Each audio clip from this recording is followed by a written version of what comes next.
ल ओके हामी चाहिँ फाइनल्ली हामी चाहिँ नि कुन हिल डाँडा चढियो चढेर अब झर्दैछौँ अब हामी यहाँबाट फर्केर हाम्रो होमस्टेमा गएर बस्छौँ र त्यसपछि अनि हामी घान्द्रुकतर्फ लाग्नेछौँ अनि हाम्रो दृश्य हिमालको दृश्यहरू एकदमै राम्रो छ घाँस कस्तो राम्रो के है सो गाइस चढ्नलाई धेरै गाह्रो छ आइसकेपछिको त्यो गाह्रोपनलाई चाहिँ पुन हिलमा जब डेस्टिनेसन पुग्छु नि त्यसपछि सब थकान दुखाइहरू चाहिँ होइन सब भुलेर जान्छ सो जस्तै म हो कि क्या जस्तै मेरो बुढी पनि त्यस्तै भएर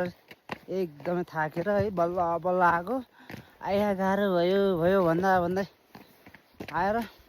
लास्टमा फाइनलमा डेस्टिनेसन पुगेपछि त ओ चरा के उड्थ्यो त्यस्तै उड्दिरहेको क्या यस्तो दामी छ हिमाल यसरी